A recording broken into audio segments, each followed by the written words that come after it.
انګلیسي ژبې لوست خپرونې ډېرو درنو اورېدونکو سلام. یو ځل بیا انګلیسي ژبې لوست ستاسو هرکلی کوو.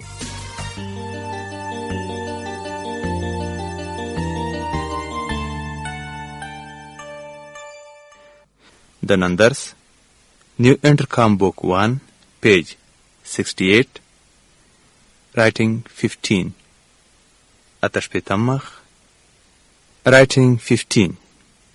Write a sentence about each person. In the chart in re-entry 13. Write a sentence. یو جمله ولیکئ about each person. د هر یو شخص په باره کې.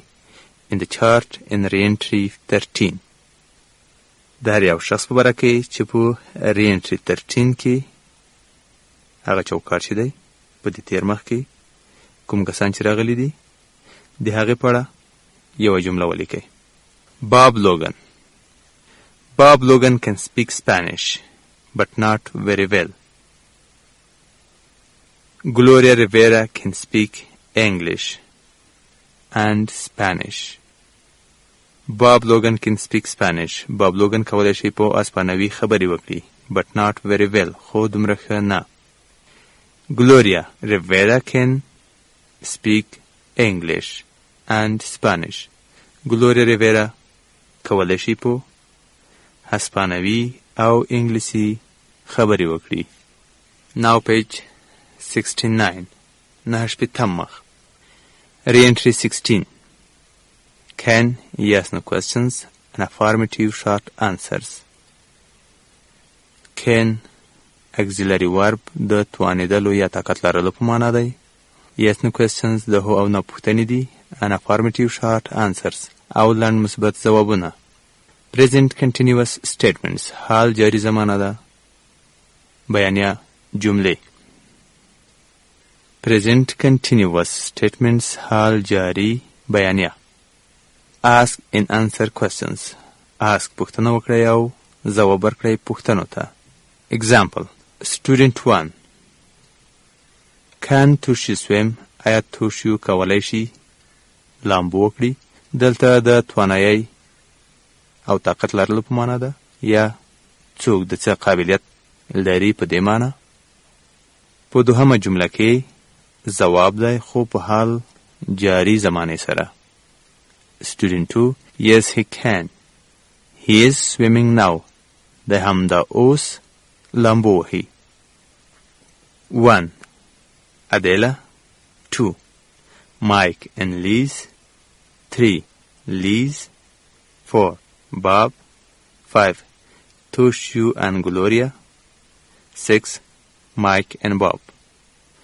دته هر یو ته پوښتنه جوړو او بیا په حال جاری زمانه سره ځواب ورکوو. 1. Can Adela drive? آیا Adela موټر چلولی شي؟ Yes, she can. هو دی کولی شي. She is driving now. دی هم د اوس موټر چلوي یا موټر بیایي.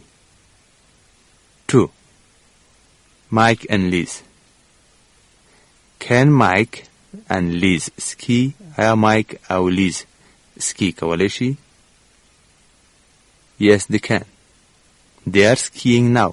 دی هم د اوس د سکی په لوبه لګیا دي. 3. Liz. Can Liz sing? آیا Liz سندرې ویلی شي؟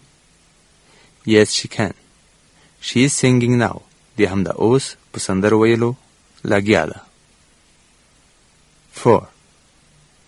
Can Bob play soccer? آیا Bob د ساکر لوبه کولی شي؟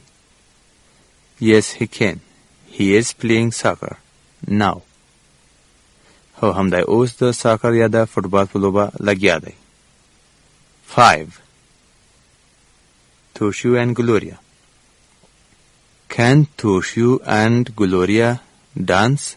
آیا توشیو او گلوریا دانس کولی شي؟ Yes, they can. They are dancing now. دی هم د اوس په نڅا بوخت دي یا ګډیږي. 6. Mike and Bob. Mike او Bob. Can Mike and Bob skate? آیا باب او مایک سکیټ لوبه کولی شي؟ Yes, they can. They are skating now. دوی هم د اوس د سکیټ په لوبه لګیا دي. Interaction 17. Giving personal information. ولسم محاوره ده. Giving personal information. د خپل شخصي ژوند په اړه یا خپل شخصي معلومات وړاندې کول یا ورکول. Tell the class your name and talk about yourself. Use speak, sing, write, dance, ski, skate, fix, drive, paint, etc. Then other students can ask and answer questions about you. Look at the example below. Tell the class your name. خپل صنف ته خپل ټولګي ته نوم ووایئ. And talk about yourself. او د ځان په اړه وغږیږئ. Use speak. استعمال کړئ دغه فعلونه. Speak خبرې کول. Sing سندرې ویل. Write لیکل. Dance نڅا کول یا ګډېدل. Ski د سکی لوبه کول. Skate د سکیټ لوبه کول. Fix جوړول یا ترمیمول. Drive موټر چلول. Paint رنګمالي کول. etc. او داسې نور. Then other students can ask and answer questions about you. Then other students بیا نور زده کوونکي کولی شي پوښتنه وکړي او ځواب ورکړي پوښتنو ته. Look at the example below. لاندې مثال ته وګورئ.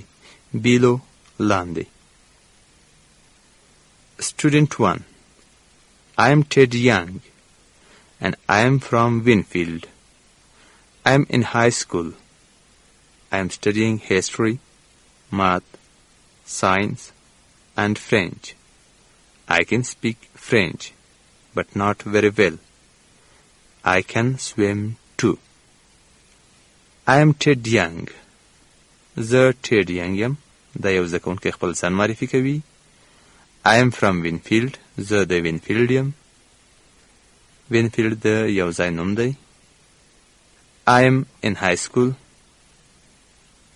زه په لیسه دوره کې یم. I am studying history, math, science and French. زه تاریخ، ریاضی، ساینس او فرانسوي ژبه لولم یا زده کوم. I can speak French. زه په فرانسوي ژبه خبرې کولی شم. But not very well. خو دومره ښه نه. I can swim too. زه کولی شم لامبو هم ووهم. To هم. اوس یو کس خو ځان معرفي کړ. نور زده کوونکي پوښتنه کوي. Student 2. Can Ted swim? آیا ټیډ لامبو وهلی شي؟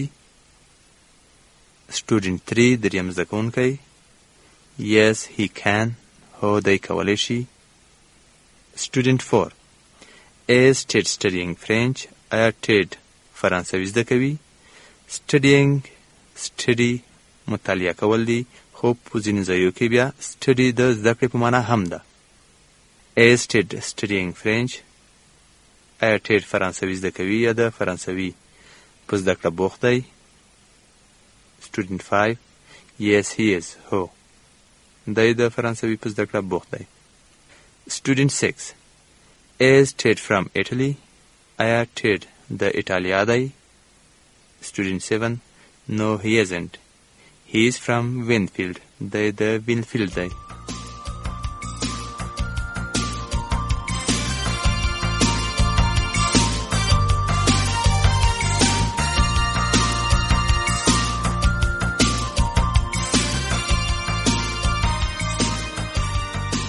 قدرمنو زده کوونکو د نن درس دلته پای ته رسیږي. خوشحاله او بریالي اوسئ.